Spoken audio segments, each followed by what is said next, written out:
Dedicated to Eastern and Southern Kentucky, this is WYMT Mountain News at 11. Good evening, I'm Justin Case. Governor Matt Bevin tells our Gray D.C. correspondent he plans to sign the permitless concealed carry legislation when it gets on his desk. Senate Bill 150 passed in the House this afternoon. The bill would allow Kentuckians who are legally allowed to own firearms the ability to conceal their weapons without a license. Currently, concealed carry permits come with a fee and training requirements. Governor Bevin says this bill is about recognizing the Second Amendment. It recognizes the Second Amendment of the Constitution of the United States. That's really it. It doesn't break new ground. It simply says that people do indeed have the right to keep and bear arms. Supporters say Kentuckians can already carry weapons openly without any training requirements, but if they carry a gun under a coat, they need a permit. Opponents of the bill worry that what could happen if training requirements are dropped.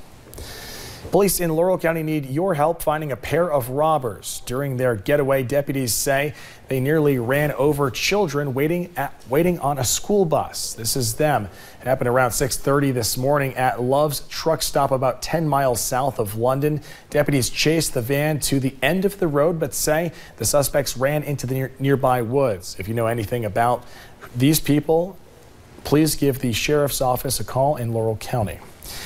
In Perry County, 2 former caregivers were officially sentenced. They previously pleaded guilty to abusing a patient. The abuse happened at a Hazard Mental and Physical Disability facility in 2016. Penny Cottle will serve a diverted sentence of 3 years, her recommended sentence. Sean Hundley was sentenced to 3 years, 5 years probated. Hundley admitted to dragging the patient across the floor and out onto the front porch of the building. Cottle pleaded guilty to seeing it happen but not reporting it. Due to multiple school shootings last year, Jenkins Independent Schools planned a major renovation of the school. The renovations are to upgrade the school's safety from more advanced security at the front doors to rearranging the parking lot. It's nearly $2.1 million in renovations, but they recently found out a major project they were hoping for was not financially feasible. You know, one of the things that we wanted to do in this project is we actually put as an alternate to have bulletproof glass on the first floor of our middle high school building. And, you know, when the bid came back, it came in at $700,000. I mean, that's just not a feasible number for a small district in Eastern Kentucky.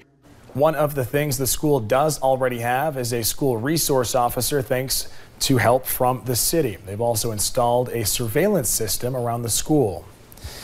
In the Confluence and Dry Hill communities of Leslie County, people remain trapped in their homes surrounded by floodwater. Volunteers and county officials went out today delivering supplies by boat to those in need.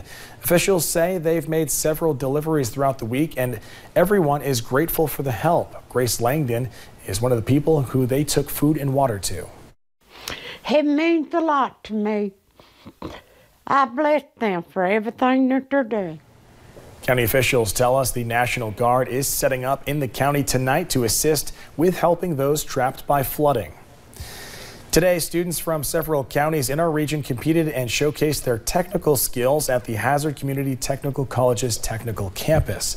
Skills USA also consisted of 13 different leadership classes. Students showed off their skills in anything from construction to welding and even mock job interviews. Students there had a chance to make it to state and even national competitions. They take their skills out and compare them to all the region, and then they realize if they go into state too, they realize, hey, what I'm learning right here in Eastern Kentucky is competitive to state, competitive to national skills, and hey, I can do this. Students even had a chance for scholarships. They say it's a competition, but it's a lot of fun. Johnson Central Youth Service Center decided it was time to make sure everyone has a chance to experience the special parts of picking out a prom dress or tuxedo. The center opened its own little boutique in their back room for students that might not be able to purchase from prom attire. All dresses and suits have been donated by people and stores around the community. Because it's something special. It's something you always remember. It's a once in a lifetime thing. So we want it to be an experience. Instead of just coming and picking out a dress and just going through dresses that, you know, okay, just what's available. Make it like you're going to a boutique. The center is still in need of donations, and you can find out how you can help by visiting our website, WYMT.com.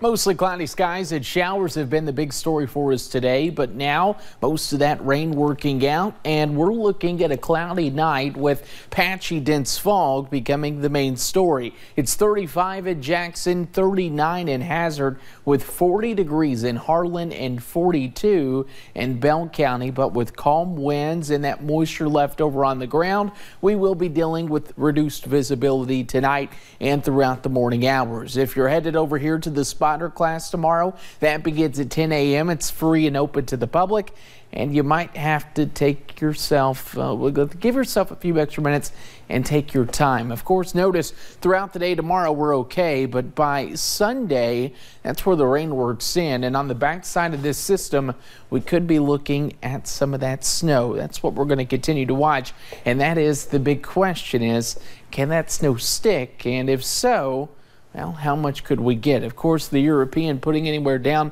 from a dusting to an inch. You notice that inch up to the north, northeast, and northwest. And the GFS coming in with a little bit lesser totals out in the Cumberland Valley, heavier totals down in southeastern Kentucky. But remember, this area has been extremely warm. They were in the 50s, the 60s yesterday. That ground's still warm, and I think that actually reduces the totals down there. So that first call for snowfall, we showed this at 6, less than an inch for most, with an inch to 2 up to the northwest along the Mountain Parkway and also Interstate 64. The extended forecast, once we get through that system, we're clearing out and we're cooling down. 32 for the high temperature. We should be in the lower 50s for the start of March. Definitely unseasonable, and we will continue to see that cool as we head throughout your Wednesday. Unfortunately, Justin, as we warm up this time next week, rain chances, they return. Andrew, thank you. And thanks for joining us tonight. Coming up on the Appalachian Wireless Sports Overtime, Sports Director Marcus Browning has highlights from the semifinals of the boys regional tournaments, plus a look ahead to tomorrow's huge matchup between Kentucky and Tennessee. Don't go anywhere. WYMT weather sponsored by Community Trust Bank, building communities built on trust. The WYMT News app offers alerts on breaking stories as they happen, customized to the